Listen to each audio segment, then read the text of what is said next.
BMR-Forum.com and BMR-Odds.com, boys. What is going on? Welcome back. Episode number 154 of The Lobby. As always, each and every week, Mr. Sam's in charge. What's up, Sammy? What's going on, Bobby? Enjoying the morning before the track. I posted in the thread. Basically, after this, going to have a smoke session and then go up to the track. Got some clubhouse seating, which I've been up to the track for like 20 years, and I've never actually sat in the clubhouse seating. I think it was the illusion that it costs like so much more. It's only a couple extra dollars. It was like $40 for the seats. So, and it's reserved. I'll have to suit up, but I'll be in the shade all day. So it's going to be nice and bet on the races, enjoy the beautiful day. I'll be able to bet with my dad since, he's one of the tellers up there and he's right behind the grandstand. So perfect spot. And so enjoy. So follow along in that thread and we'll see if I can win some money today. What is your handicapping strategy, Sammy? You buy, the Turf Club or, any pick services, or are you just looking at the pro? What's you picking by the color of the horse? What's the story here? Yeah, no, I don't do that. Definitely like the gray horses. I'm not a name person, although if like there's a name or if it's like, Sam is involved, some sort of variation of Sam, then, maybe you get it that there. But I'm pretty good at reading the previous post positions. Like I understand how to read the guide. Obviously, the horses are going to run as they run. So, but I can read it. So I can read past performances and then I'll just end up picking a horse. I'm not into exactas, trifectas, superfectas. I know that's the way to win, bigger money. It's hard enough to pick one horse to win, let alone, the top three, top four. So I'm pretty basic when it comes to it. I'm going to do like $20 to win on a horse. If you can pick 2 or 3 winners out the day at, 3-1, 4-1 odds, you're getting small profit. I might do a show parlay where basically you just take a horse and race one, $20 to show, and then you take all of that winning, and then you did it on race 2, then you take all of it and bet it on race 3 and see how long you can go. It sounds like a martingale system. Sounds like a mini martingale system. Not really, because there's no set profit. It's not like you're betting black and red on roulette and you can keep going black to black, back, black, and you can margin nail. It's not really like that. It's basically just taking all the profit and then just throwing it on another horse to show. Show just means top 3. Right. Well, we'll see what happens. Again, I'll be posting every single pick that I make and hopefully get some profit. I mean, again, in the grand scheme of things, I'm looking at like win-loss plus or minus 100. So it's not like I'm breaking the bank here. Exactly. Tracks were big back in the day, unfortunately, as Reload, could definitely attest to. It's a dying breed. Yeah, it's a dying breed. I know over at the Meadowlands, we just had Hambletonian Day over the weekend, and that's always a lot of fun. But, it's gotten to a point where they don't even know if there'll be a Hambletonian at the Meadowlands next year. Harness racing especially is taking a beating unless you have a casino on site or at least slots like a lot of the harness tracks elsewhere have. It is kind of dying off now. Saratoga will always be there, though. We know that. Always a good time up there. Wish I was going too, Sammy. Yeah, there'll be 20,000 people up there. Yeah, it'll be but it's all spread out, which is the nice part. It's not like you're all congested. Everyone's at the rail. I mean, there's picnic tables all over the place. You're going to get that many people up there for a Wednesday card? Maybe not for a Wednesday, but during the weekends you get that much. Oh, I'm sure. Yeah, probably during the weekend. And then to Travers, you'll get 35,000. Oh yeah. Yeah, I was at the Travers once. That's something to do once. I would not do it again. Sammy, let me jump over to you. Let's talk a little bit of tennis. What do you got? Hang on, let's go to the big screen, Bobby, because we didn't introduce you as well. And we have to start off with the weight loss journey. All right. Correct. Now the journey is turning around here. Now I have a couple follow-up questions. We've below 230. All right. Now, are you going to the Holy Bible? Is that why your white t-shirt is topped right up to the top?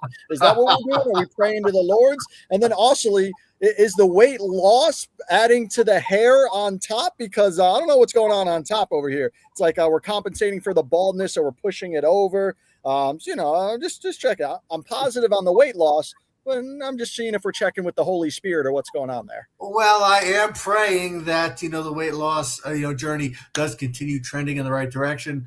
Speaking of the hair, do you like the whole parting of it to one side, Sammy? I think you just need to commit to being bald. You got to go with the reload. I've said it for a while. JJ reload. You got to go to JJ. You got to go to my brother. I bullied a guy at work into shaving his head a few years ago because his hair looked like yours, and he's a good-looking bald guy. It's all right to say it. The bald look isn't a bad look, but the thinning hairline is not a great look. But we're all happy that you're below 230. Keep on that journey. So what are you doing? Bunch of laps? Bunch of laps in the pool. I'm getting there every day. I'm swimming. I try to swim at least 5 to 7 laps. So as I gain my stamina, I definitely want to increase that number. But I'll swim and then I'll go sit in the hot tub for about 10 or 15 minutes, and that's pretty much my day every day. And I'm trying to only eat once a day. I'm trying to only eat once a day, avoiding a lot of sugary drinks. Obviously for my reviews, I'm still eating one or two bites of maybe some unhealthy chips or some unhealthy snacks. But all in all, I'm trying to avoid it, especially when it comes to the drinks. I was a big fan of the sugary drinks, soda, and things like that. I switched to more diet drinks. And, I know long term, though, with the diet drinks, the stevia, the Splenda, the sucrose, whatever it is, sucrose, all the artificial sweeteners. I know those, have some effects long term. Yeah, everything we eat is cancerous. So just fucking live your life and eat what you want to eat. To a degree, obviously, you don't want to be unhealthy to gaining a bunch of weight. But in the end of the day, your body's going to do what your body's going to do. We're all fucked.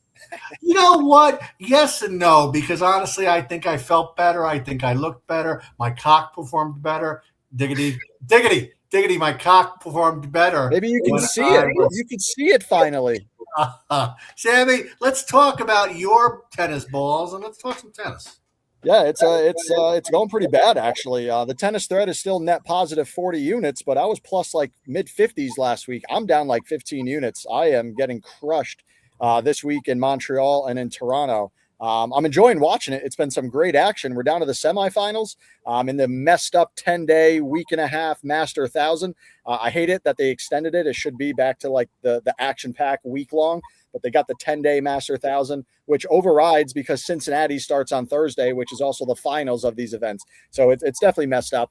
But you got 3 Americans in the men's semifinals. You got Ben Shelton going up against Lerner Tien, and then you got Brandon Nakashima going up against the Spaniard in Hodar, who's having, such a monster rookie season, 19 years old, just monstering up the rankings. He's up inside the top 20 now, chance to be in the top 15. I think it's Shelton's tournament to win.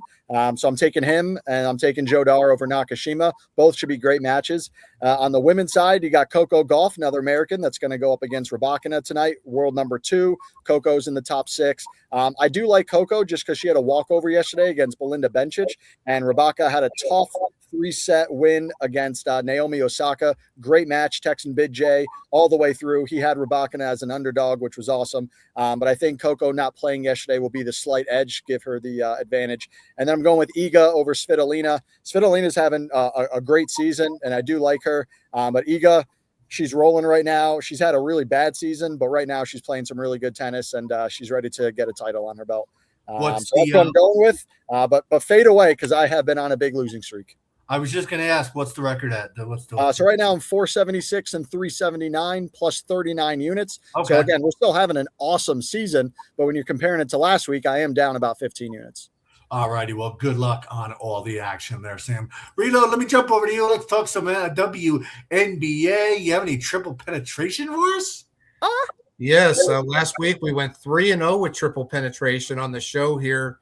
And we are going to follow it up with another WNBA triple penetration tonight.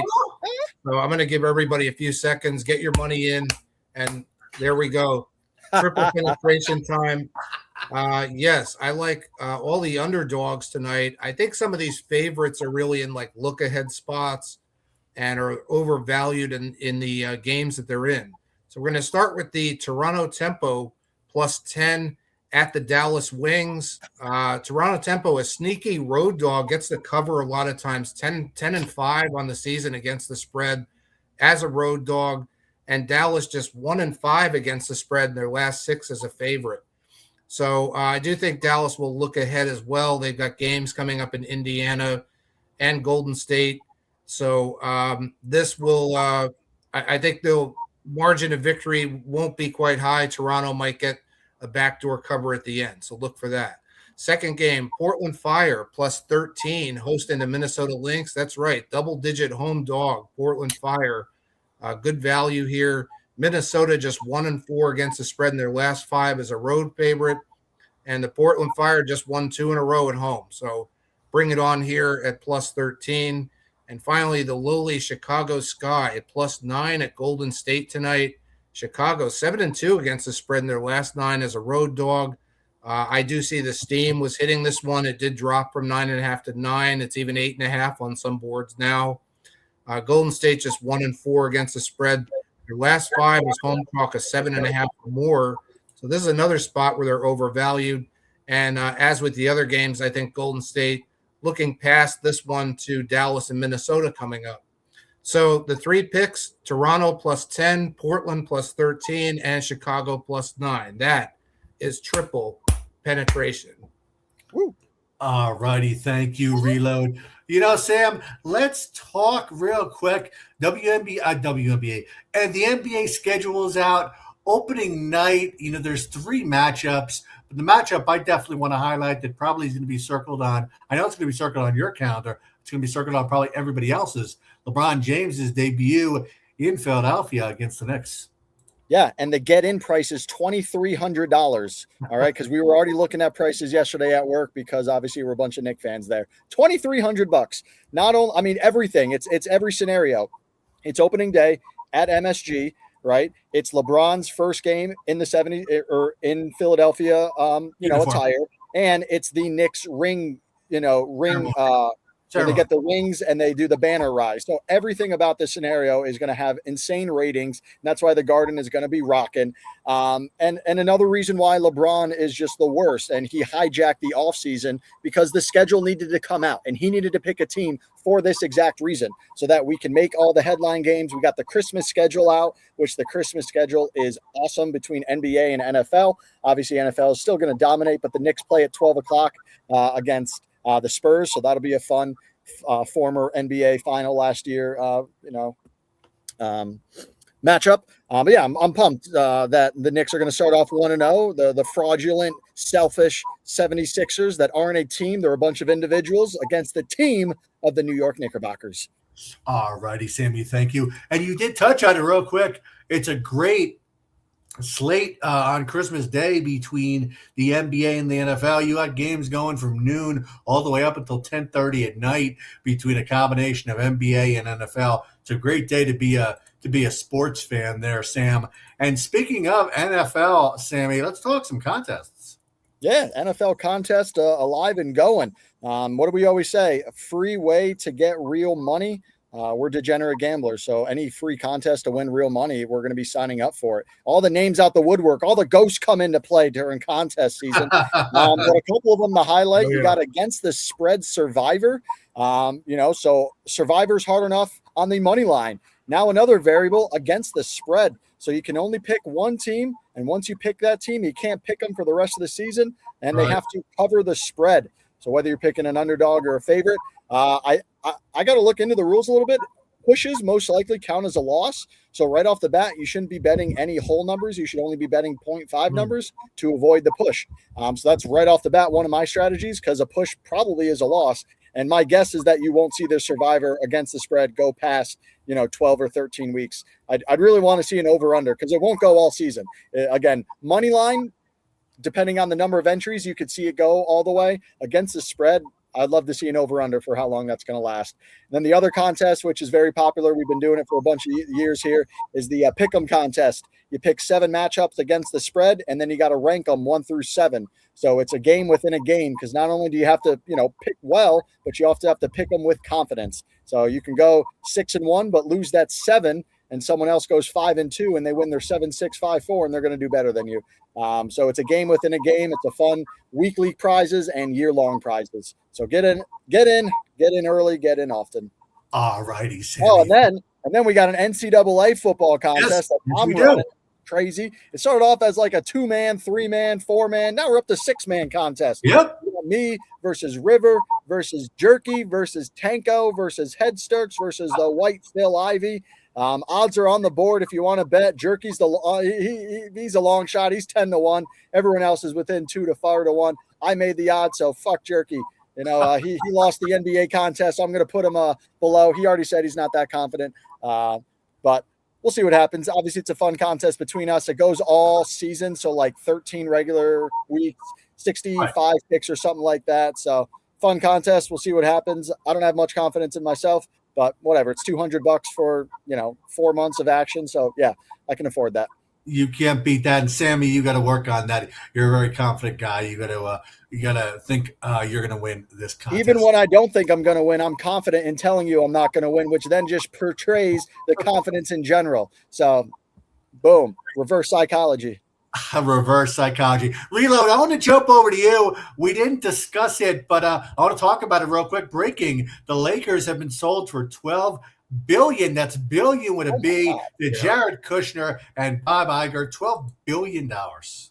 Yeah, I just saw the news on that, and boy, the rich get richer here. But $12 billion, are the Lakers worth it? Yeah, I'd say they are worth it. But there's a lot more to that story, I think, in terms of where does the NBA go from here? Like, are other sales after this one going to go higher than this? Or is it just high because it's the Lakers? Can you really picture like the Minnesota Timberwolves getting sold for, big amounts like this? I can't. No. And the Lakers, the other thing is I think the NBA, we know what's been going on.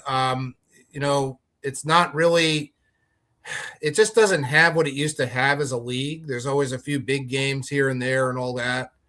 But I think, once you figure the corporate boxes and tickets and all that, and out in LA, the way the fans are, I guess it's a good buy. But we'll see. They may need about a decade to get their money back there. Exactly. Sammy, let me jump over to you. Let's talk the same thing real quick. $12 billion. Yeah, I actually didn't even know that. That's a ridiculous amount of money. We know that the values of teams obviously just keep rising, just like everything else in the world. So I guess it doesn't, I know that Liverpool is looking to be bought. I forget which billionaire is looking to invest in that. I know LeBron James has some money in on Liverpool, but all these teams are worth just gazillions of dollars. There's infinite money in this world. It doesn't really make sense when you're putting that many zeros on the board, but yeah, right. Good for them. Good for the billionaires. All righty. Thank you, Sammy. Reload. Let me jump over to you. Let's get an AFC East preview. I don't think you're going to go with anybody else but the Bills, but I could be wrong. Yeah, I am going to go with the Bills, and they are less than even money as a favorite to win the division. Last I checked, minus 135. I actually think that's probably still a bargain at minus 135 when you look at the makeup of this whole division. I went through all the teams, the schedules. The season win total for the Bills sits at 10.5, and I think they should easily top that with the kind of schedule that they have versus the other teams. I know some might look at New England as a possible contender here, but I think that New England's going to regress. I think they're going to maybe even have a losing record this season. I went through the schedule, and I think they could hit some slumps. They're also sitting as a 10.5 season win total. I think it might be more like 7 or 8. So watch out for that. And then, of course, Miami and the Jets round out the field there. We know they're not going to be any good, either one of them. They'll throw some clunker wins in there. Miami's season win total at 3.5. I had it at 3, so that's pretty close. That's about all they're going to get. And the Jets, I think, are going to slide early. I think Aaron Glenn's job could be in jeopardy halfway through the season after they, start off 0-6, that kind of thing. They'll probably just get some clunker wins like late in the season. Maybe with a few of the spots I saw, they could probably even get up to 5 wins. But again, they're just going to be an also-ran. The Bills are the choice, and I think the Patriots are not going to do as well as everyone thinks. All righty, Reload. Thank you. Sammy, over to you. AFC East. Let's talk about it. Yeah. So 4 teams in the AFC East, and you got maybe one of the worst teams in the NFL in the Miami Dolphins. That's over under is 3.5. All right, so that's pretty crazy. But I mean, you got Malik Williams and Malik Washington. So who and who? That's who's running your team out. QB1 and wide receiver 1.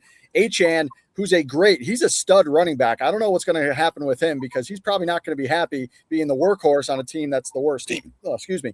How can you run the ball when you're down by 21 points? So that's going to be tough.